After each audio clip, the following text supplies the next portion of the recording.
Hello and welcome to Clever Witty Gaming. I'm Chris and today we're doing the patch notes for Elder Scrolls 1.28 on the PlayStation 4.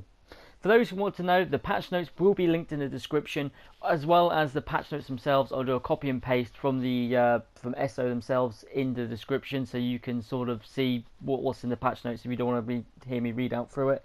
But I'm going to read out basically everything that's on the patch notes, so you guys know what's coming into the game, because this is one of my favourite sort of MMOs, and I'm champion on this, and it's awesome. Here we go. So this is the ESO 1.20 update. So first off, it starts with the Morrowind, the Alliance War and PvP. So Battlegrounds, the ESO 1.28 update has fixed an issue where the effects seen on the Chaosball will remain visibly longer than intended. For me, that doesn't really affect me because I have the Morrowind DLC at the moment. A bit light on the funds, so it's it's a bit of a tricky thing for me. The stun applied by Draining Shock can once be blocked again. This is on Dungeons and Group content. This is all the Fabrications trial. Quests and Zones, Quests, Ancestral Adversity. You can no longer use the back exit to the final treasure room, resulting in blocking your quest progress until you have talked to Narsis Dren. The Heart of the Telvanni.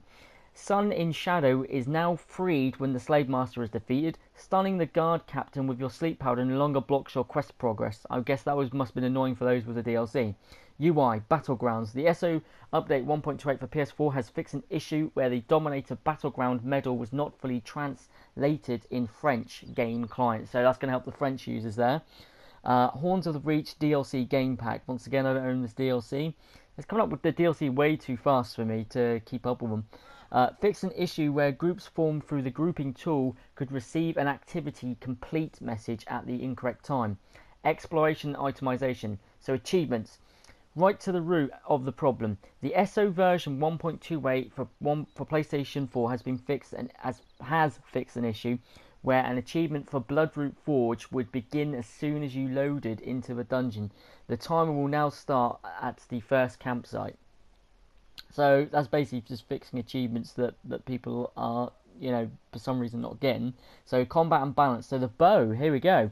Poison injection, which is the poison arrow morph. This morph will be recalculate its damage over time it ticks. This fixes an issue where execute damage was not updating as the target gained or lost health, but also means the tick value can increase or decrease if your stats change while it's active.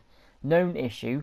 Poison injection is currently consume the cruel flurry enchantment bonus, but will not gain a benefit from it. Because that's cool. Because I actually use that ability, the poison injection. So it'll be good to see how whether it nerfs the poison injection with a bow or if it makes it stronger. Because the poison injection bow is kind of good as it is, but we don't really know sort of how this is going to affect it in the main game. So it's be good to see, especially on the PvP side of stuff.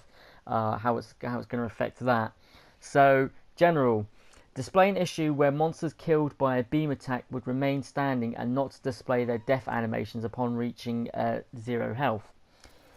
Weapon dual wield. So this is for dual wielders out there. Lacerate.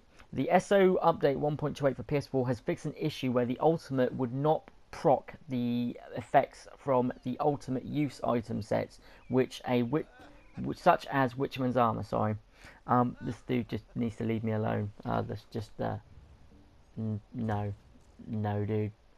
I'm just gonna go back to dancing. Just leave me alone. So the champion system. Now this is one that's going to affect me because I'm a champion in the game. Be foul. The ESO 1.28 has fixed an issue where this passive would increase the effects of healing bonuses. So this is really gonna affect the PvP side of things. So let's see how that does affect the healing. Obviously PvE will be affected as well.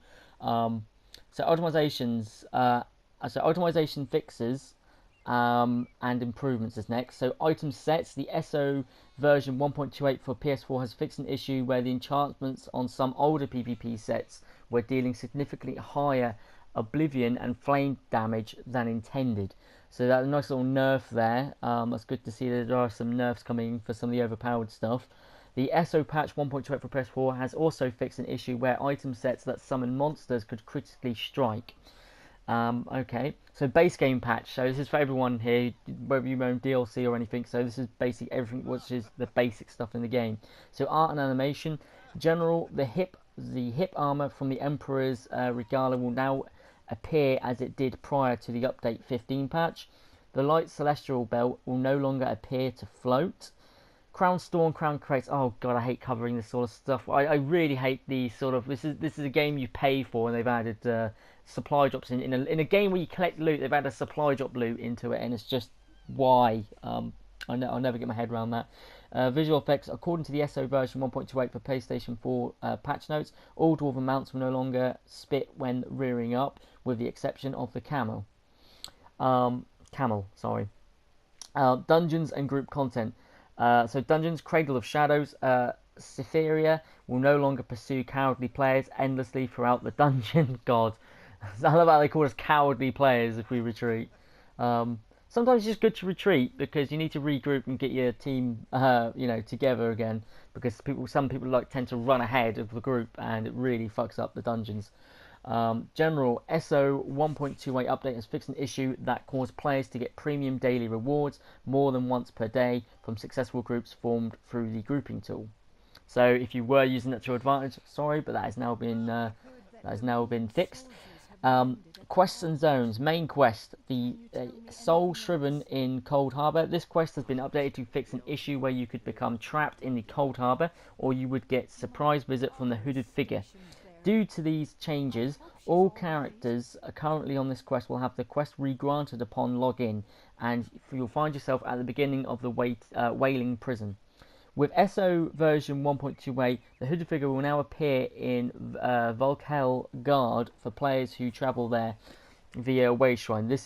There is no escaping her apparently. So yep, you are going to die. So the last one is the UI gameplay.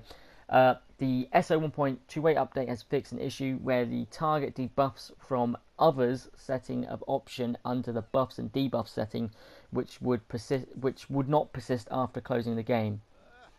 So yeah, guys, that is the update for 1.28. This is an awesome game. If you do love MMOs, this is my favorite MMO. If you don't get locked on the amount of money you can earn in the game, there's the only thing I'll probably say what disappoints me is the Crown Store system, where we still have to pay for DLC maps and stuff, but yet there's still a Crown Store system, like a crate system, and there's also a plus membership, not a plus membership, there's like a membership they do on here as well.